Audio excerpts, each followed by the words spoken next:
ఏ చిన్న పని ఉందమ్మంటే నేను వస్తాను. అమ్మ మాకు ఈ చిన్న పని ఉంది, మీరు ఈ పని చేసి పెట్టండి నేను వస్తాను. నా ఫోన్ నెంబర్ మీ అందరి దగ్గర పెట్టుకోండి. ఎంతమంది దగ్గర నా ఫోన్ నెంబర్ ఒకసారి చెయ్యండి. చాలా తక్కువ మంది దగ్గర, చాలా తక్కువ మంది. సో నేనేమంటే ఫోన్ చేయకపోయినా కనీసం చిన్న మెసేజ్ పాస్ చేయండి. మెసేజ్ చేసినా నేనే మీకు కాల్ బ్యాక్ చేస్తాను. ఏ చిన్న ఇబ్బంది ఉన్నా టచ్లో ఉంటాను. నా ఫోన్ నెంబర్ కూడా చెప్తాను లాస్ట్లో. కానీ ఏది ఉన్నా కూడా ఇంకొక మాట చెప్పారు, అమ్మ మన పార్టీ వాళ్ళే మనకు వ్యతిరేకం చేశారు, మన పార్టీ వాళ్ళే మనకు వెన్నుపొట్టుకు వచ్చారు.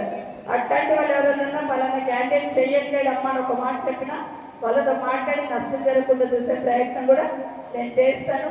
మొన్నటి వరకంటే మీ ఎమ్మెల్యే ఉన్నారు కాబట్టి నేను కొంత వెనక్కి తగ్గాను. ఎందుకంటే ఎమ్మెల్యే ఉన్నప్పుడు కూడా నేను రావచ్చు, మాట్లాడవచ్చు, మీ అందరినీ పిలుచుకోవచ్చు. కానీ ఒక దళిత సామాజిక వర్గానికి సంబంధించిన శాసనసభ్యుడు ఉన్నప్పుడు నేను మళ్ళీ వచ్చి చేస్తే అది ప్రజలు హర్షించరు, ప్రజాస్వామ్యం హర్షించరు. అందుకని నేను కొంత గ్యాప్ మెయింటైన్ చేసిన తప్పిస్తే చేవేళ ఎప్పటికైనా ఇంద్రారెడ్డి గారిదే. మళ్ళీ చెప్తున్నాను. సో ఎక్కడున్నా ఎంత దూరం పోయినా ఖచ్చితంగా తల్లిగారింటి మీద ఎంత గుర్తుందో అంత గుర్తుంటుంది మాకు కూడా. కానీ మహేష్ మీద ఎంత బాధ్యత ఉంది, ఇప్పుడు నాకు చేవేళ్ళ మీద కూడా అంత బాధ్యత ఉంది. మళ్ళీ శాసనసభ్యులు వచ్చేంత వరకు మీ సమితమా మీ మధ్యలోనే ఉంటుంది, మీకోసం పనిచేస్తాను. మరొకసారి చెప్తున్నాను, ఏ చిన్న ఇబ్బంది ఏముంటుంది, ఆఫీసర్లతో పని ఉంటుంది. రూలింగ్ పార్టీ ఉంటేనే చేయాలని ఏం లేదు. న్యాయం ఉంటే ఖచ్చితంగా చచ్చినట్టు చేయాల్సిందే, నిధులు రావాల్సిందే. కాబట్టి వాటికి ఏమున్నా కూడా మీతో ఉంటాను, మీరు గట్టిగా ఉండండి అని మరొకసారి మీకు అందరు కూడా మరీ చేస్తూ పక్క కంటిన్యూ చేసుకోండి, అన్నీ చేసుకోండి అని మరొకసారి విజ్ఞప్తి చేస్తూ ఉన్నాను. అయితే ఈరోజు ప్రభుత్వం చేసుకున్న అన్ని మీరు సోషల్ మీడియా పుణ్యమని అన్నీ వచ్చినాయి.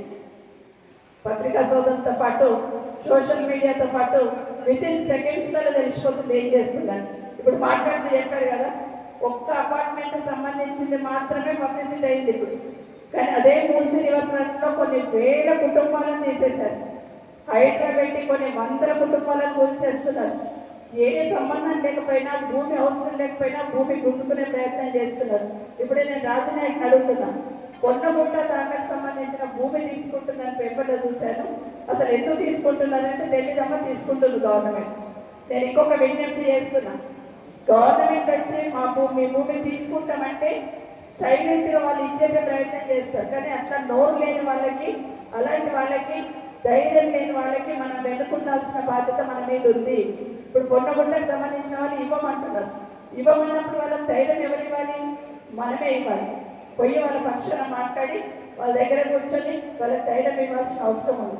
అట్లా ఒక్క దగ్గర కాదు, రంగారెడ్డి జిల్లాలో రేవంత్ రెడ్డి గారికి ఉన్న ప్రేమ ఏంటంటే భూముల మీద ప్రేమ.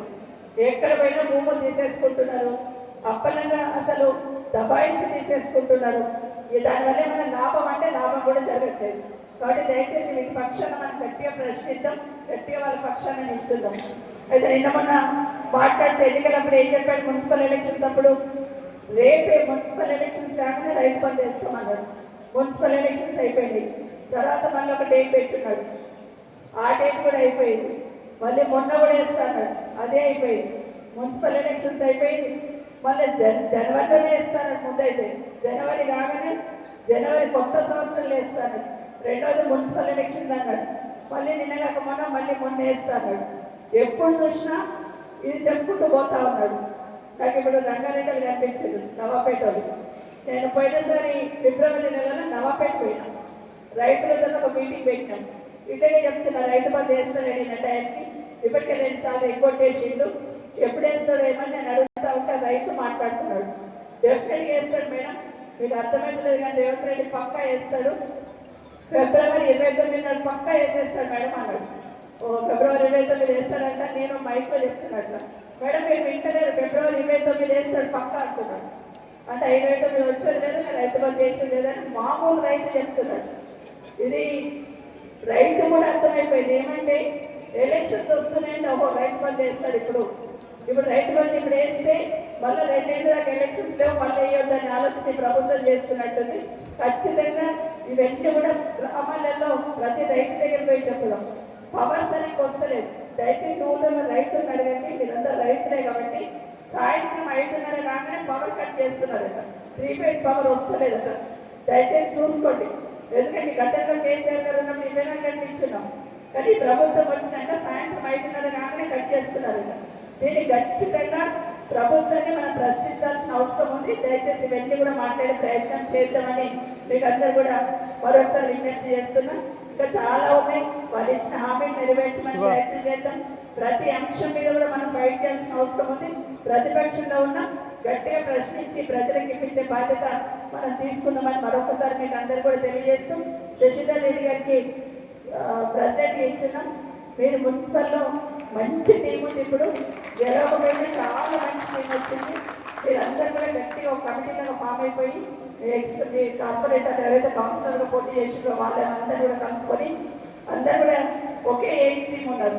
మీరందరూ కూడా గట్టిగా టీంగా ఫామ్ అయిపోయి మున్సిపల్లో ఉన్న మీరు ఏదైనా ఒక కార్యక్రమం చేస్తే దాని ప్రభావం ఖచ్చితంగా రూరల్లో పడుతుంది. రెండవది, రూరల్ నుండి ఎవరు వచ్చినా, నేను రూరల్ ప్రెసిడెంట్ కాదు, నేను మున్సిపల్ ప్రెసిడెంట్ అని కాదు, అందరికీ మీరు అందుబాటులో ఉండాల్సిన అవసరం ఉందని మరొకసారి తెలియజేసుకుంటూ, మరొకసారి ఇక్కడికి వచ్చిన మీ అందరికి ఒకటే విజ్ఞప్తి చేస్తున్నా, ఖచ్చితంగా కేసీఆర్ వెనక్కి తెచ్చుకోవాలి. ఎందుకంటే ఇంతకుముందు మాట్లాడుతూ తమ్ముళ్ళు చెప్పారు, అవినీతి గురించి మనం మాట్లాడాల్సిన అవసరం లేదు. రేవంత్ రెడ్డి గారు చేస్తున్నది ఏదో ఖచ్చితంగా ఈరోజు ప్రజలే గమనిస్తూ ఉన్నారు. ప్రజలే టైం కోసం వెయిట్ చేస్తున్నారు. కేసీఆర్ రావాలని అందరికీ కోరిక ఉంది, టైం కోసం వెయిట్ చేస్తూ ఉన్నారు. ఆ టైం మనము ప్రజల దగ్గరికి ఎంత ఎక్కువ చెప్తే అంత చెప్పడానికి అవకాశం ఉంటుంది. కాబట్టి మీకు అందరికీ మరొకసారి ప్రతి కార్యక్రమం